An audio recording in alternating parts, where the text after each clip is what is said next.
안녕하세요, 멜목상. 오늘은 사무엘하 17장 1절부터 14절 말씀 보도록 하겠습니다. 네, 이제 아히도벨이 이 압살롬한테, 그러니까 이제 다윗의 궁녀들을 뭐 사실상 이제 강간해라 뭐 이런 거죠.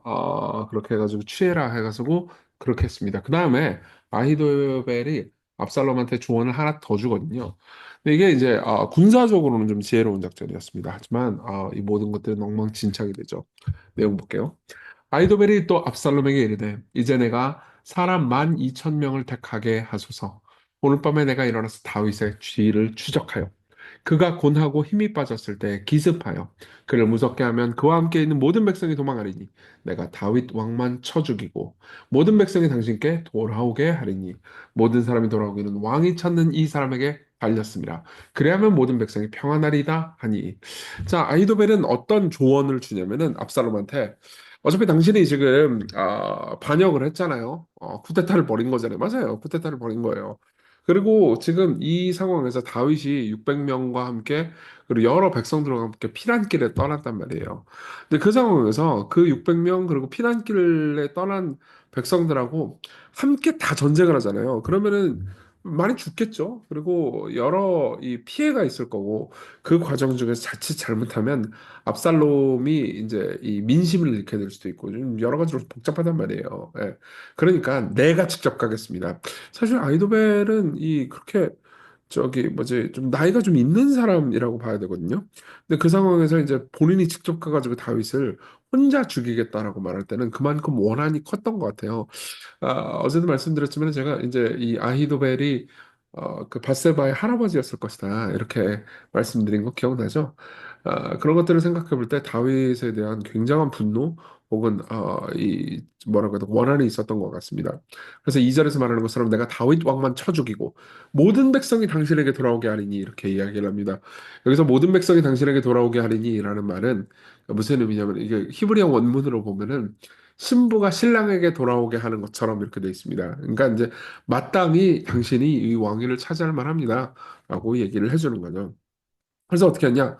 압살롬과 이스라엘 장로들이 다 그 말을 옳게 여기더라.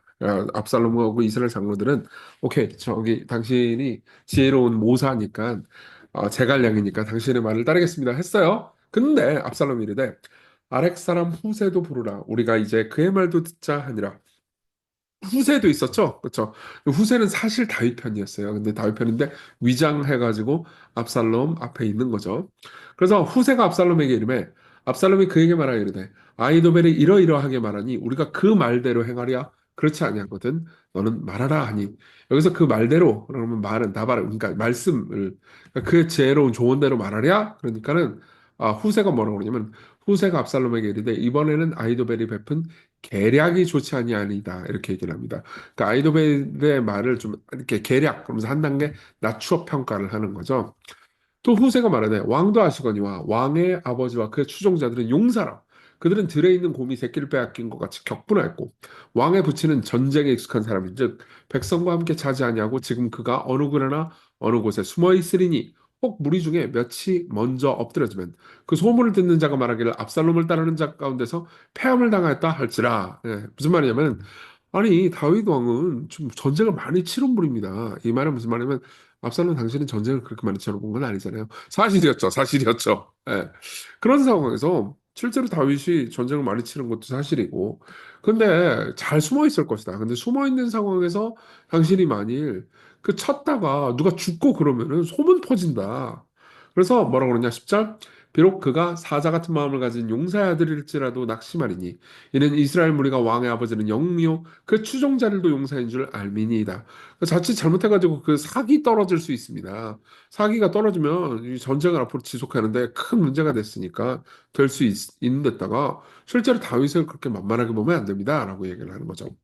그래서 나는 이렇게 계략을 세웠나이다. 온 이스라엘을 담부터 베르세바까지 바닷가에 많은 모래같이 당신에게로 모으고 친히 전장에 나가시고 이렇게 이야기를 합니다. 아이도벨을 그냥 내보내는 게 아니고 당신이 직접 군대를 이끌고 가십시오. 이렇게 이야기를 합니다. 근데 그 과정 중에서 뭐라고 그러죠? 왕의 아버지 다윗이죠. 다윗은 영웅이고 그의 추종자들도 용사라고 말하죠. 그리고 나서 아이도벨을 향해 죄송해요. 압살롬을 향해서 후세가 이렇게 얘기하는 거죠. 당신이 친히 전장에 나가소서. 이거는 사실 은밀하게 압살롬이 가지고 있는 이 열등감 이런 것들을 자극한 겁니다. 사실은 다윗 왕은 이미 전쟁을 통해서 전과를 혁혁하게 많이 올렸고 예루살렘을 수복했고 하여튼 전쟁에 있어서는 최고라는 걸 모두가 다 알고 있어요. 근데 압살롬은 뭐 외적을 물리친 적이 있습니까? 뭐가 있습니까? 아무것도 없단 말이에요. 그러니까 그걸 압살롬 본인이 모르겠습니까? 그러니까 은근히 이 교만을 그러니까 당신이 직접 나가가지고 승리를 얻으소서라고 말하면서 자극한 거죠. 우리가 그 만날 만한 곳에서 그를 기습하기를 이슬이 땅에 내림같이 우리가 그의 위에 덮여 그와 함께 있는 모든 사람들을 하나도 남겨두지 아니할 것이오. 또 만일 그가 어느 성에 들었으면 온 이스라엘이 밧줄을 가져다가 그 성을 강으로 끌어들여서 그곳에 작은 돌 하나도 보이지 아니하게 할 것입니다. 하며 그러니까 전부 다 가가지고 싹 쓸어버릴 겁니다. 그러니까 차라리 전면전을 하소서. 지금 당신의 군대가 훨씬 많습니다.라고 얘기를 해주는 거죠. 이게 지혜롭게 보일 수도 있겠죠. 그렇죠? 그래가지고 압살롬은 어떻게 하느냐? 압살롬과 온 이스라엘 사람들이 이르되 아렉 사람 후세의 계략은 아이도벨의 계략보다 낫다 하니 이는 여호와께서 압살롬에게 화를 내리려 하사 아이도벨의 좋은 계략을 물리치라고 명령하셨습니다. 예. 사실은 아이도벨의 계략이 훨씬 더 나았다는 거죠. 하지만 하나님께서 일하고 계셨습니다. 그러니까 일상의 별것 아닌 일들이 계속해서 반복된다 하더라도 하나님께서는 여러분들 가운데서 일하고 계십니다. 그리고 국가의 거대한 운명을 좌우하는 전략을 짤 때도 하나님께서는 그 모든 것 가운데 계십니다. 그러니까 결론은 뭐냐면은 하나님의 주권이 여전히 죽지 않고 일하고 있다. 그걸 말해주고 있는 거죠. 자, 이제 적용해 보겠습니다. 첫째, 진정한 지혜와 진정한 어리석음은 뭐냐? 이거 한번 생각해 봅시다. 아이도벨은 개인적인 레벨에서는 탁월한 지혜자였죠. 하지만 하나님 나라와 그 기름 부으신 자를 대적했다라는 측면에서는 결국은 망할 수밖에 없는 거였습니다. 사실은 사무엘상하를 쭉 보잖아요. 사무엘상하를 보면 사무엘상하에서 제일 반복되는 주제 중에 하나는 결국은 하나님 나라에 반대하면은 결국 망한다 이런 거예요. 그러니까 어찌하여 이방 나라들이 분노하여 민족들이 헛된 일을 꾸미는가? 세상에 군왕들이 나서면서 관원들이 서럽게 하여 여호와와 그의 기름 부은 받은 자를 대적하다. 이렇게 하면은 어떻게 돼요? 결국은 망하게 된다. 이게 시편 2편이거든요. 사실은 시편 2편은 이제 사무엘상하 전체를 요약한 거라고 볼 수 있습니다. 그러니까 아이도벨이 대단히 지혜로운 사람이라 하더라도 전체적인 하나님 나라에 반역하게 되면은 결국은 개인적인 전투에서는 이길 수 있지만 크게는 진다는 거죠. 예. 그런 의미에서 오히려 진정한 지혜는 하나님의 편을 드는 겁니다. 예. 사실 이 아이도벨이 배신했다라는 사실을 다윗이 처음 듣고 나서 제일 먼저 하나님께 기도했던 건 뭐였냐면 사무엘하 15장 31절 여호와여 원하건대 아이도벨의 모략을 어리석게 없어서 하니라 라고 다윗이 기도를 했죠. 그러니까 하나님께서 그 다윗의 기도를 들으셨습니다. 그러니까 여러분 생각해보세요. 여러분들이 삶에서 난 계략이 없어. 너무 지혜가 없어. 나는 계속 평상시의 삶을 살아갈 때 지혜롭게 말하는 거나 승리하는 법들을 잘 몰라. 나는 멍청한 것 같아. 라고 생각하는 분들이 분명히 계실 겁니다. 예. 여러분, 단기적으로는 그런 것 때문에 여러분들이 실수하거나 실패하거나 그럴 수 있어요. 근데 장기적으로는 여러분들이 하나님의 편이잖아요.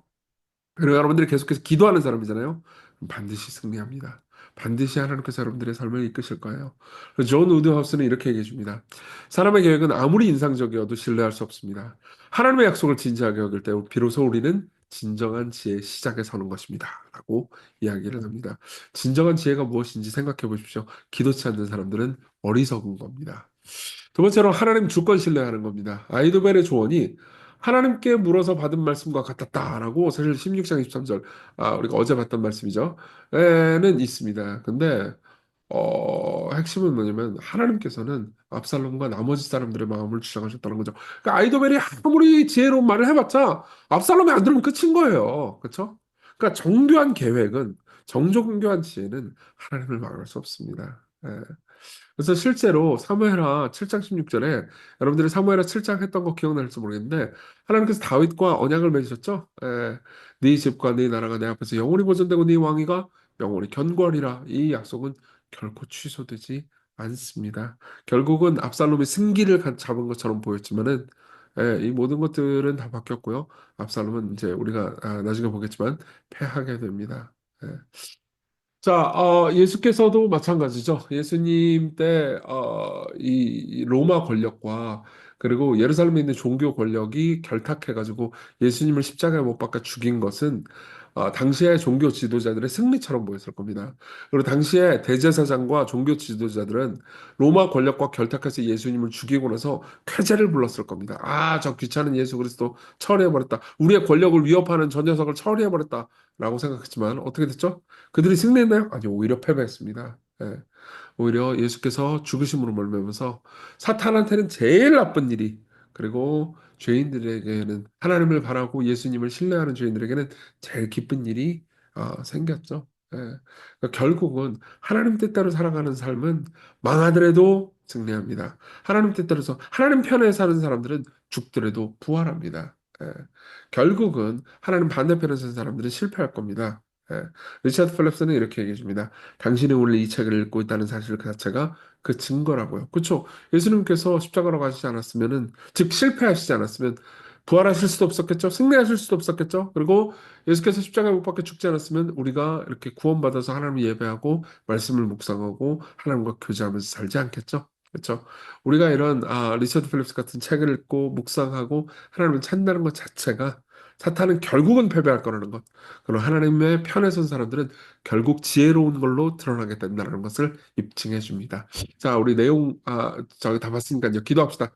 기도하는 사람만이 지혜롭다는 것을 다시 한번 확인합니다. 오늘 지혜롭게 기도하게 하셔서 오늘 하나님께 앞에서 제가 해야 되는 일들을 맡깁니다. 인도해 주셔서 죄와 고통 가운데서도 하나님의 주권이 우리를 떠나지 않는다는 것을 믿고 오늘을 살게 해달라고 우리 같이 기도하겠습니다.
기도하겠습니다. 자비로우신 주님, 기도하는 사람만이 지혜롭다는 것을 다시 한번 확인합니다.